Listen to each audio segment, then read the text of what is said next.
Alright, let's get into something cool. I've been building these hooks a long time. If you've been following along, we've got moose, we've got donkeys. Okay, I've showed you how to do the tops, the heads.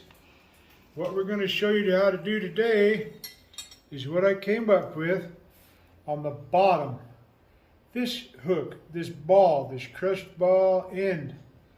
Okay, when I started building the hooks, I did all kinds of things. I did leaves, and then I would curl the leaf over. And I would do a ball like this. I would forge a ball or something. I would forge a little rat tail, a little scroll, a little something, and for the end of my hook.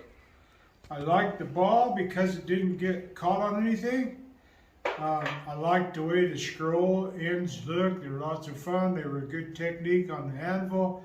But I was really happy when I came up with that end right there that is a ball. And it's smooth. It didn't catch on anything. It didn't wreck anything. You know, it didn't leave a big cut, or it was very smooth. It makes a very nice end for a hook. Okay, so we're going to show you how I came up with that, how it works, and how to do it. First thing you're going to need is a tool, a swedge, right, to make that ball into. I took a piece of 1x1 square mild steel, and I took a 3/4 inch ball punch. Get this hot, and I drove this down in. I drove it in until I had a good impression, probably 1/4 inch deep of that right there, a 3/4 inch ball punch. So I created that in the end of this bar, and then I took, as you can tell right here, I cut a little groove on the way out so that I had a little bit of clearance, so that when my hook end is in there, it's just a little clearance spot. But you can see how that end fits in there. Now it comes out straight. This has already been bent. That's how it comes out. It gives you that area to set the end into, but then we drive it down in with a 1/2 inch punch. This I have set up. I can run it in my fly press. Does it very accurately, does it very easily. So once I've got my end made, forged, I set it in here, and I would drive it down with a 1/2 inch ball punch. Okay, and we will show you that because we're going to heat one of these up, and we're going to show you how I create that ball on the end of my hooks, so that you have something that's really, it's comfortable. If that's hanging your coat, a hat, things like that, it's nice, it's smooth, it's round, it's still very functional, and nothing really gets caught on it, okay? So, let's heat some up. Let me show you how I do this end. Okay guys, here's what we want to do. It's 1/2 inch by 1/2 inch solid is what I use for pretty much all of my hooks. So we need to take this piece and get it to look like this piece. Okay, just to give you an idea, okay, it's roughly 4 1/4 is the length from that 90 at that ball. Okay, the ball comes out to about 3/4 of an inch because of the die that I've made for it.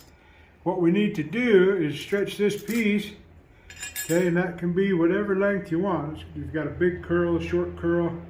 Okay, so on the end of here, once we get forging in here, we get this stretched out, this one comes out to, it's roughly 1/4 inch by 1/4 inch. You know, so you're taking a 1/2 inch bar, and you're downsizing it that much. You're going, you know, 3/4 of it, you're going to take out and stretch.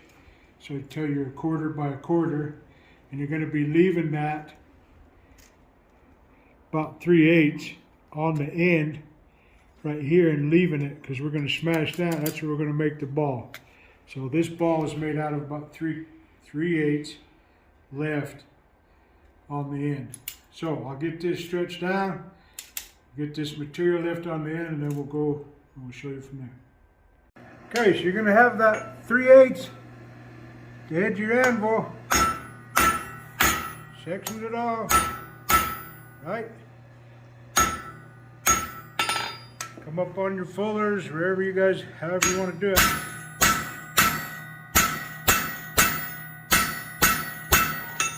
Start working this piece for your hook, which is this.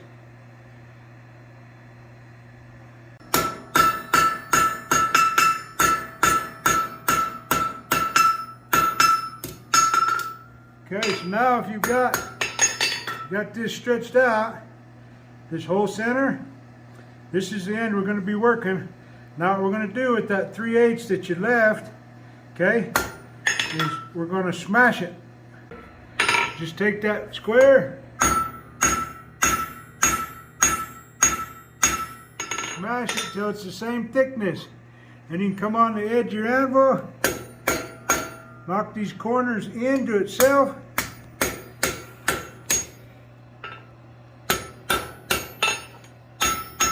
Flatten it back out. Straighten it back out. Okay, that's your shape. It's close enough for your end. Now, you want to remember too that you're going to be bending this, you're going to be curling it. So you got to have your steps in your head that if you've already got the rest of your hook done, it's up here. If you've got these indentions for your top holes already done, you need to have this. These need to be facing down when you press this, because you're going to be rolling this forward so that your ball end is up here facing out. Otherwise, it'll be the wrong way. Okay, so this one I don't have my top hooks in. I'm showing you how to do the end. But you're going to want to remember your steps. So when you take this over to the press, I want these facing down so that this is pressing in to make the ball in the right spot when I curl it. It's just something to think about beforehand while you're doing it. Remember your steps. But we've got this shape right here. You can clean this up as much as you need to or you'd like, but we're going to be able to do quite a bit of the cleaning once we press the ball into it. So that's what we'll do now. Okay, so you got it facing the right way. We're just going to set it into that indention.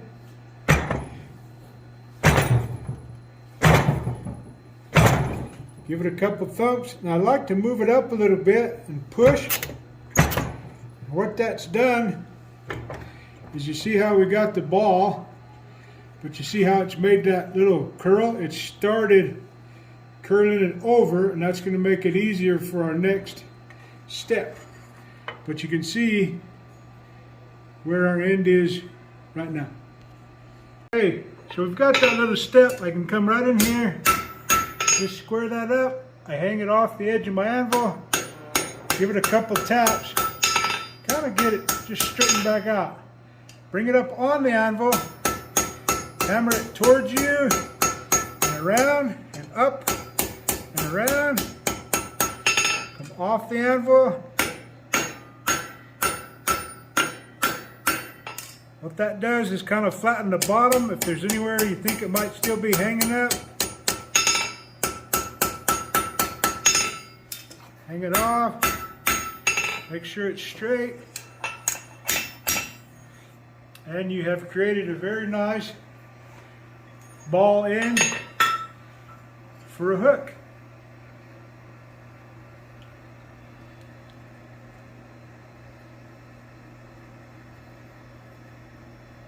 Okay, so this is the bending jig that we use. I have it set up. I like this size. It's the length. I make all my hooks about the same length. So what I'm going to do is go heat this up. I will cool off this end right here so I don't mess it up. It's going to sit right in there and hook to that little pin, and then I'll pull this around for my hook, and you'll see that that ball is up and nice It's smooth, it's not going to catch on anything. So we'll heat this up and I'll make this bend in this jig. If you'd like, I'll give you the dimensions of this. If you just comment, I'll tell you what it is. Pull off the end, hook it in my jig, pull it around, get it straight. You can see we've got that ball, it's cooled off so it didn't move. It's right there on the top. I can look down it, make sure I'm pretty straight, make sure it's pretty flat this way. Makes a very nice end for your hook. So let me get it cleaned off, cooled off. We'll show it to you a little bit and that's it.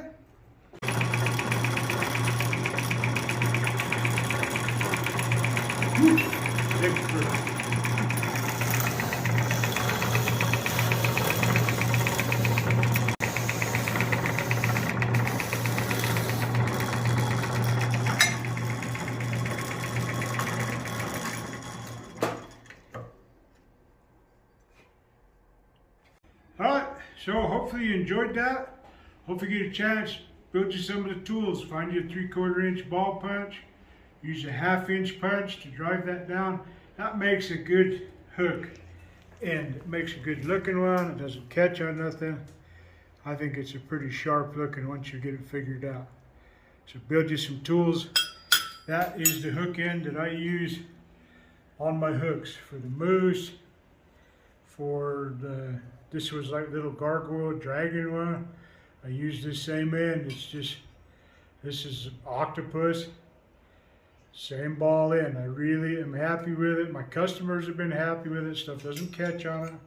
And I developed it for this one. But remember, I started out, I used leaves, I used rat tails, I used scrolls, I used all kinds of things. But they kept catching on stuff. And I didn't like that they would catch on the hat or anything. So I came up with this. Now you got it. Turn your imagination on, build you some tooling, have some fun. And if you like it, try that end on your hooks. So thank you for watching. Hopefully this earned your subscription. If you like this kind of silly stuff that we're doing, we'll keep going. If you have any questions about any of this stuff, please comment and let me know what you think or what if I missed something. And if I flat out made a mistake, sometimes I call tools the wrong things and I just get going. I'm kind of a goofy, weird dude. Or this isn't what I would be doing. I'd be doing normal stuff. Okay? So, thank you. Till the next one. I really hope you like that one and you get a chance to do it. Let's go.